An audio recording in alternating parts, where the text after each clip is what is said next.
Assalamualaikum warahmatullahi wabarakatuh. Perkenalkan, nama saya Radifa Azhara Al-Mustafa dengan NIM 2310200243 dari Prodi Bimbingan dan Konseling Islam kelas B. Di sini saya akan menjelaskan tentang pendekatan REBT atau Rational Emotive Behavior Therapy. Di sini saya akan menjelaskan secara singkat tentang sejarah pendekatan REBT. Pendekatan REBT dikembangkan oleh Albert Ellis pada tahun 1950 yang pada awal mulanya dikenal sebagai rational therapy.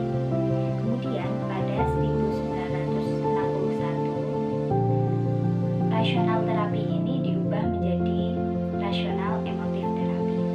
Kemudian pada tahun 1993 Ellis mengumumkan bahwa ia telah mengganti nama rational emotive therapy menjadi rational emotive behavior therapy.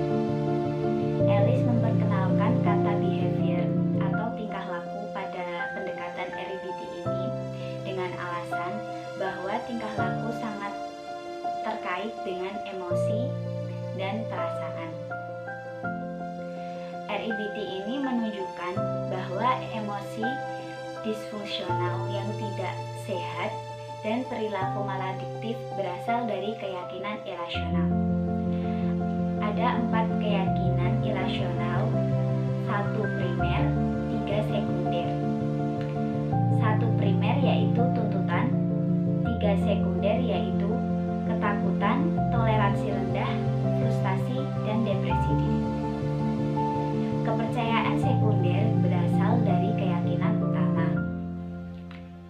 Terapi rasional emotif ini merupakan terapi yang berusaha menghilangkan cara berpikir yang tidak logis atau irasional menjadi berpikir yang logis dan irasional. Kemudian, pendekatan REBT ini memandang manusia sebagai individu yang didominasi oleh sistem berpikir dan sistem perasaan yang berkaitan dalam sistem psikis individu. Keberfungsian individu secara psikologis dapat ditentukan oleh 3 hal, yaitu pikiran, perasaan, dan tingkah laku. 3 aspek ini tidak bisa dipisahkan karena mereka saling berkaitan. Manusia itu dipandang memiliki 3 tujuan fundamental. Yang pertama yaitu untuk bertahan hidup, yang kedua untuk bebas dari kesakitan, yang ketiga untuk mencapai kepuasan. REBT ini berpendapat bahwa individu adalah hedonistik, yaitu kesenangan dan bertahan hidup adalah tujuan utama hidup. Selanjutnya, konsep-konsep pendekatan REBT.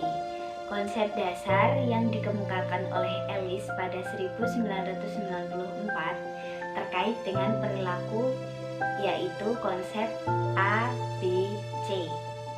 A yaitu pengalaman aktif, B cara memandang suatu hal, C akibat emosi. Setelah A, B, C menyusul D atau disputing dan E atau effective new philosophy of life untuk memasukkan perubahan dan hasil yang diharapkan dari perubahan tersebut. Huruf G atau goals dapat diletakkan terlebih dahulu untuk memberikan konteks bagi A, B, C. Menurut pandangan Ellis, A tidak langsung menyebabkan C, namun bergantung pada B.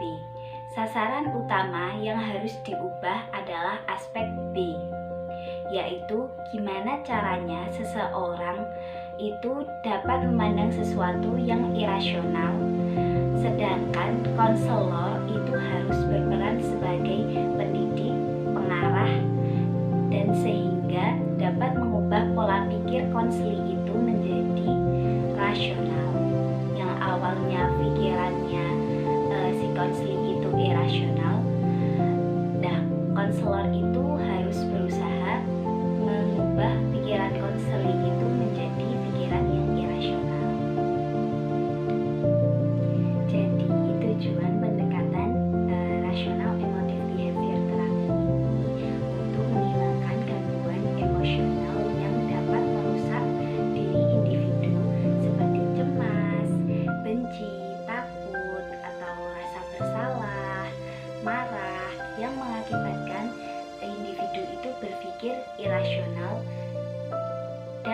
melatih individu agar mampu menghadapi kenyataan hidup secara rasional dan membangkitkan kepercayaan dirinya dan kemampuan diri individu.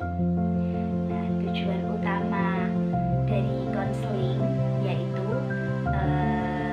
membantu individu menyadari bahwa mereka itu dapat hidup dengan lebih rasional dan lebih produktif. Peran konselor dalam pendekatan RIPT ini yaitu aktif direktif, bersifat didaktif. Secara terus-menerus si konselor ini menyerang pikiran irasional konseli, mengkonfrontasi pikiran irasional konseli secara langsung, dan lain-lainnya. Adapun keterampilan konseling yang harus dimiliki seorang konselor yang akan menggunakan pendekatan RIPT ini. Yang pertama, harus memiliki rasa empati. Yang kedua, menghargai. Yang ketiga, ketulusan. Yang keempat, kekonkretan. Yang kelima, konfrontasi. Yang terakhir ada teknik-teknik konseling pendekatan RIPT. Di sini ada 3 teknik-teknik konseling pendekatan RIPT. Yang pertama ada teknik kognitif, yang kedua ada teknik imagery, yang ketiga ada teknik behavior.